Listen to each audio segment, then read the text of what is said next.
యుద్ధం వస్తే ఫైటర్ జెట్లు ఎంత కీలకమో ఆపరేషన్ సింధూర్ ప్రూవ్ చేసింది. రఫేల్, మిగ్ యుద్ధ విమానాలను రంగంలోకి దించి పాకిస్తాన్లోని ఉగ్రకోటలను భారత్ బద్దలు కొట్టింది. అయితే భారత్ వద్ద ఉన్న ఫైటర్ జెట్లో రఫేల్ మాత్రమే 4.5 జనరేషన్కు చెందినవి. మిగతావన్నీ పాతవే. యుద్ధ విమానాల్లో అత్యాధునికమైనవి, ట్రెండింగ్లో ఉన్నవి మాత్రం 5th జనరేషన్ స్టెల్త్ రకానివి. ప్రస్తుతం ఈ యుద్ధ విమానాలపై భారత్ కన్నేసింది. వాటి తయారీకి గడువును నిర్దేశించింది. ప్రైవేట్ రక్షణ కంపెనీలను ప్రోత్సహించేందుకు యత్నిస్తోంది. అయితే ఈ లేటెస్ట్ యుద్ధ విమానాలు ఎప్పుడు భారత్లోకి అందుబాటులోకి వస్తాయి? భారత్కు ఎన్ని యుద్ధ విమానాలు అవసరం? ప్రస్తుతం ఇండియా వద్ద ఎన్ని ఫైటర్లు ఉన్నాయి? యుద్ధ విమానాల్లో కీలకమైనది ఏది? Let's watch.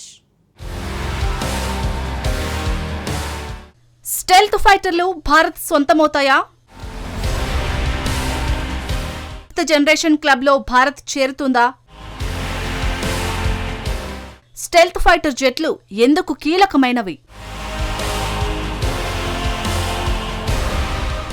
ఆపరేషన్ సింధూర్ భారత వైమానిక ఆధిపత్యాన్ని ప్రపంచానికి చాటింది. నింగిలో నుంచి శత్రువుల లక్ష్యాలను ధ్వంసం చేయడం, వైరి దేశం నుంచి దూసుకొచ్చే మిస్సైలు, డ్రోన్లను 100% ఖచ్చితత్వంతో అడ్డుకొని భారత్ ప్రపంచానికి ఆశ్చర్యానికి గురిచేసింది. పాకిస్తాన్పై గగనతలంలో పూర్తిగా భారత్ డామినేషన్ ప్రదర్శించింది. ఈ ఆపరేషన్ విజయవంతమైందని ఇండియా సంబురాల్లో మునిగి రెస్ట్ తీసుకోవడం లేదు. అయితే భారత్ ప్రదర్శించిన ఈ ఆధిపత్యాన్ని మరింత పటిష్టం చేయాలని ఢిల్లీ యోచిస్తోంది. అందులో భాగంగా తాజాగా రక్షణ శాఖ కీలక ప్రకటన చేసింది.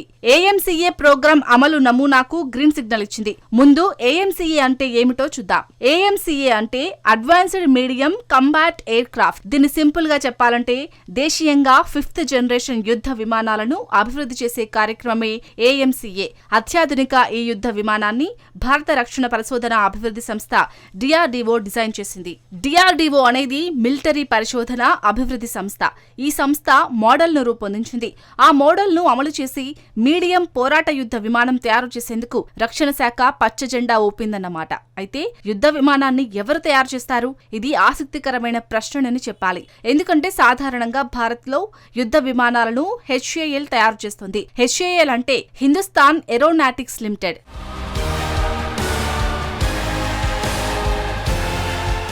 భారత్లో యుద్ధ విమానాలను తయారు చేస్తున్న ఏకైక సంస్థ హెచ్ఏఎల్. ఇది ప్రభుత్వ రంగ సంస్థ. కానీ ఈసారి 5th జనరేషన్ ఫైటర్ జెట్ తయారీ కార్యక్రమాన్ని భారత ప్రభుత్వం హెచ్ఏఎల్ కు అప్పగించలేదు. ఈసారి 5వ తరం యుద్ధ విమానం తయారీకి టెండర్లను ఆహ్వానించింది. ఈ టెండర్లను ప్రైవేట్ ప్రభుత్వ రంగ సంస్థలు చేయొచ్చు.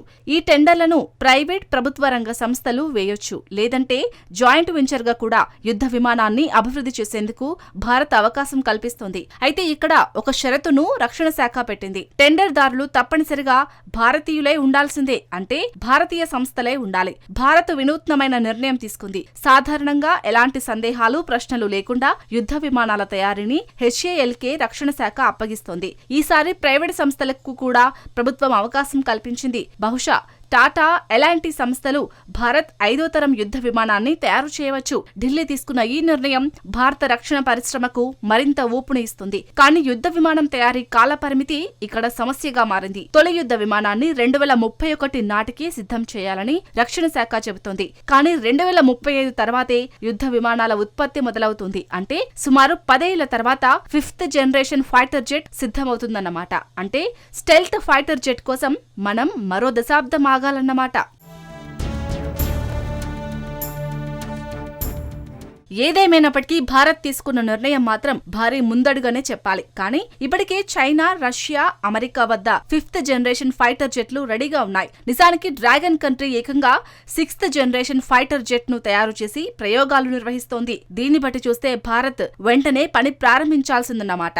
నిజానికి 5th జనరేషన్ ఫైటర్ జెట్ పై హెచ్ఏఎల్ ఎప్పుడో తయారు చేసి ఉండాలి. ఈ ఏడాది ఫిబ్రవరిలో హెచ్ఏఎల్ తీరుపై ఎయిర్ ఫోర్స్ చీఫ్ మండిపడ్డారు. తనకు హెచ్ఏఎల్ పై ఎలాంటి నమ్మకం లేదని స్పష్టం చేశాడు. హెచ్ఏఎల్ పై ఎయిర్ ఫోర్స్ చీఫ్ ఎందుకు విమర్శలు గుప్పించారు అంటే ఉత్పత్తులను సకాలంలో అందించడంలో హెచ్ఏఎల్ విఫలమైంది. హెచ్ఏఎల్ దేశీయంగా తేజస్ ఫైటర్ జెట్లను తయారు చేస్తుంది. 2021లో ఎయిర్ ఫోర్స్ 83 తేజస్ మార్క్ 1 యుద్ధ విమానాల కోసం హెచ్ఏఎల్ కు ఆర్డర్ ఇచ్చింది. ఈ యుద్ధ విమానాల డెలివరీలు 2024 మధ్యలోనే మొదలవ్వాలి. ప్రస్తుతం 2025 మధ్యలోకి చేరుకున్న తేజస్ జెట్లను హెచ్ఏఎల్ అందించే దాఖలాలు లేవు. దీంతో ప్రత్యామ్నాయాలపై ఎయిర్ ఫోర్స్ దృష్టి సారించింది. నిజానికి హెచ్ఏఎల్ తేజస్ జెట్లను ఆలస్యం చేయడానికి మరో కారణం ఉంది. ఆ సమస్య ఏమిటంటే జెట్ ఇంజన్లు. దేశీయంగా భారత్ యుద్ధ విమానాలను తయారు చేయొచ్చు, కానీ వాటికి ఇంజన్లు అత్యంత కీలకమైనవి. ప్రస్తుతం కేవలం జెట్ ఇంజన్లను 4 దేశాలు మాత్రమే తయారు చేస్తున్నాయి. అమెరికా, ఫ్రాన్స్, రష్యా, బ్రిటన్ దేశాల వద్ద మాత్రమే జెట్ ఇంజన్ టెక్నాలజీ ఉంది. హెచ్ఏఎల్ తయారు చేసే తేజస్ యుద్ధ విమానాలకు అమెరికన్ ఇంజన్లు వాడాలని భారత్ నిర్ణయించింది. కానీ ఇంజన్లను డెలివరీ చేయడంలో అమెరికా ఆలస్యం చేసింది. అయితే ఇక్కడ ప్రశ్న ఏమిటంటే, ఫైటర్ జెట్లను మనం తయారు చేసినప్పుడు వాటి ఇంజన్లను మాత్రం ఎందుకు భారత్ తయారు చేయడం లేదు? ఈ విషయాన్నే చాలా మంది భారతీయులు ఆన్లైన్లో ప్రశ్నిస్తున్నారు. భారత్ దేశీయ జెట్ ఇంజన్ ప్రాజెక్టు కోసం వారంతా మద్దతు పలుకుతున్నారు. భారత్ జెట్ ఇంజన్ ప్రాజెక్టును ఎప్పుడో 1980లోనే చేపట్టింది. కానీ దానికి కావేరి అనే పేరును పెట్టింది. కావేరీ ప్రాజెక్టును సేమ్ డిఆర్డీఓనే చేపట్టింది. తేజస్ ఫైటర్ జెట్లకు కావేరీ ఇంజన్లను అందించాలన్నది అప్పట్లో ప్రణాళిక.